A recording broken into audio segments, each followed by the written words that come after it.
To Mishra study Naugachia में आपका स्वागत है। आज हम लोग लूसेंट जीके का कुछ इंपॉर्टेंट क्वेश्चन करने वाले हैं जो एग्जाम के दृष्टिकोण से काफ़ी महत्वपूर्ण है, इसलिए वीडियो में बने रहिए। तो पहला प्रश्न आपके सामने में ये रहा कि भारत का उद्यान किस शहर को कहा जाता है। तो भारत का उद्यान जो है बेंगलुरु शहर को कहा जाता है। नेक्स्ट क्वेश्चन देखिए क्या दिया है कि पृथ्वी का स्वर्ग किस शहर को कहा जाता है। तो पृथ्वी का स्वर्ग कहा जाता है श्रीनगर को। और नेक्स्ट क्वेश्चन है कि सोम्पेन जनजाति कहाँ पाया जाता है। तो सोम्पेन जनजाति जो है अंडमान निकोबार द्वीप समूह आइसलैंड में पाया जाता है। अगला प्रश्न देखिए क्या है, काफ़ी महत्वपूर्ण प्रश्न है, बने रहिए, इससे कुछ इंपॉर्टेंट फैक्ट भी आपको देखने के लिए मिलेगा। क्वेश्चन है कि आदिवासियों का प्रमुख पर्व क्या है। तो आदिवासियों का प्रमुख पर्व है सरहुल। और झारखंड में जो है, झारखंड जो राज्य है उसका प्रमुख पर्व सरहुल ही है।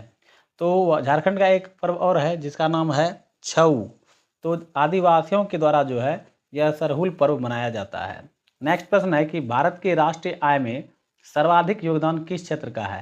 तो राष्ट्रीय आय में सर्वाधिक योगदान जो है सेवा क्षेत्र, जो कि तृतीय क्षेत्र के अंतर्गत आता है। भारत में राष्ट्र आय का गणना सबसे पहले जो है भारत के वयोवृद्ध पुरुष दादा भाई नौरोजी ने किया था 1867-68 में। और उस समय भारत का जो प्रति व्यक्ति आय था वह 20 रुपया था। उसके बाद 1911 में एक व्यक्ति था एस सरार्थ, उन्होंने जो है भारत के राष्ट्र आय का गणना किया था, जिसमें कि जो है भारत का राष्ट्र आय उस समय 49 रुपया प्रति व्यक्ति था। और CSO की स्थापना की गई थी 1951 में।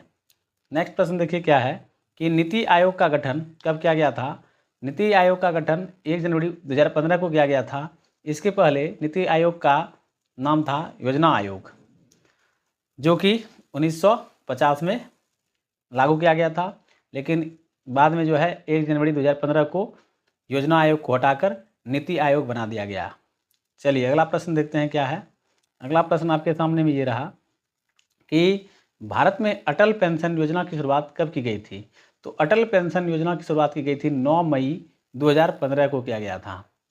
और यदि आपसे ये पूछ दिया जाए भारत में डिजिटल इंडिया कार्यक्रम की शुरुआत कब की गई, बेटी बचाओ बेटी पढ़ाओ की शुरुआत कब की गई, या आपसे ये पूछ दे कि जो है ग्रामीण बैंक की स्थापना कब की गई थी, तो आप कह सकते हैं कि ग्रामीण बैंक की स्थापना 2 अक्टूबर 1975 को की गई थी। और जो है उज्ज्वला योजना की शुरुआत कब की गई थी, ये सब आप याद रखिएगा, इसके बारे में एक डिटेल वीडियो में बना दूंगा आप लोगों के लिए। नेक्स्ट प्रश्न है कि सबसे कम सिंचित क्षेत्र वाला राज्य है। तो सबसे कम सिंचित क्षेत्र वाला राज्य है असम। और असम में 3 राष्ट्रीय उद्यान है, जो कि है मानस राष्ट्रीय उद्यान, काजीरंगा राष्ट्रीय उद्यान और एक और राष्ट्रीय उद्यान है। तो आगे बढ़ते हैं। असम की राजधानी दिसपुर है। अगला प्रश्न देखिए क्या दिया है। और सबसे पहले तेल जो खोजा गया था, मतलब तेल निकला था जहाँ से, तो वह डिगबोई असम में ही निकला था। अगला प्रश्न है कि सर्वोच्च न्यायालय एक अभिलेख न्यायालय है का वर्णन किस अनुच्छेद में किया गया है। तो यह अनुच्छेद किया गया है 129।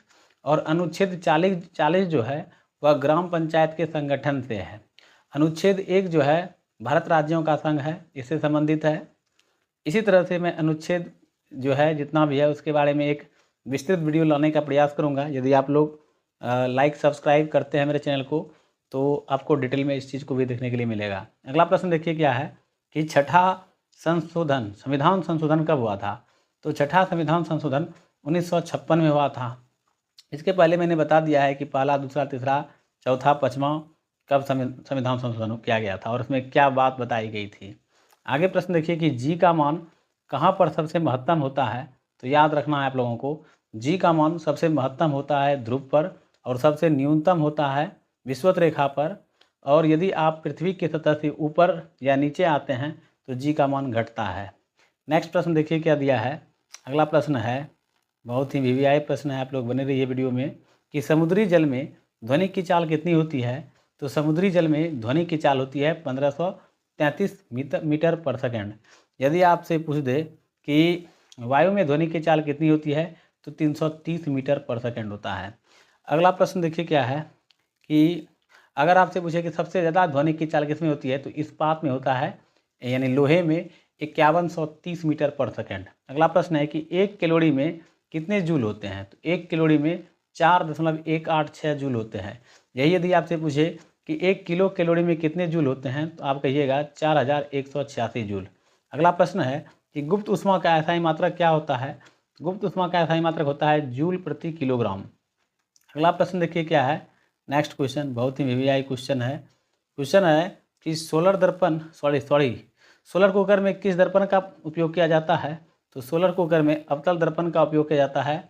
और यदि आपसे पूछे कि दाढ़ी बनाने में किस दर्पण का उपयोग किया जाता है तो अवतल दर्पण का उपयोग किया जाता है।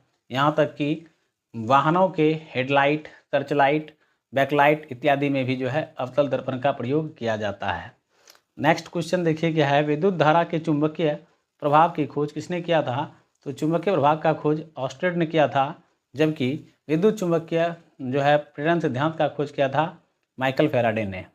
अगला प्रश्न आपके सामने भी ये रहा कि भारी जल या ग्रेफाइट का प्रयोग कहाँ किया जाता है? तो इसका प्रयोग किया जाता है रिएक्टर में मंदक के रूप में किया जाता है। यदि आपसे ऐसे घुमा करके पूछ सकता है प्रश्न कि मंदक के रूप में किसका इस्तेमाल किया जाता है तो भारी जल या ग्रेफाइट का।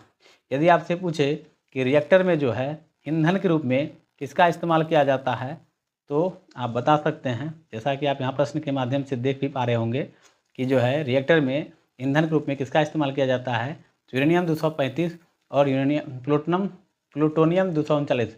चट्टान की आयु पता करने के लिए भी यूरेनियम 235 का उपयोग किया जाता है। कोबाल्ट 60 का उपयोग किया जाता है रक्त कैंसर का पता लगाने के लिए।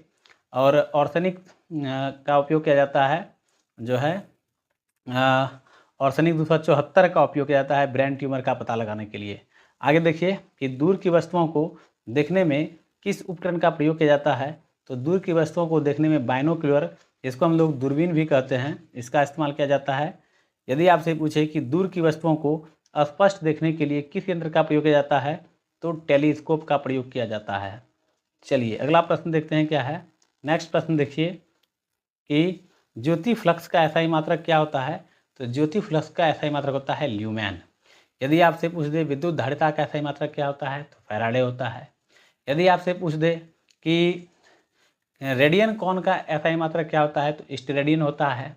यदि आपसे ये पूछ दे कि जो है लेंस की क्षमता का एसआई मात्रक क्या होता है तो आप डायोप्टर बताइएगा। तो इससे संबंधित बहुत सारा जो है एसआई मात्रक से भी कभी कभी पूछ दिया जाता है। यदि आपसे पूछे बल का एसआई मात्रक क्या होता है तो न्यूटन होता है। अगला प्रश्न है कि संवेग का एसआई मात्रक क्या होता है? तो संवेग का एसआई मात्रक होता है केजी मीटर प्रति सेकेंड। अगला प्रश्न आपके सामने में ये रहा कि क्वांटम सिद्धांत का खोज किसने किया था?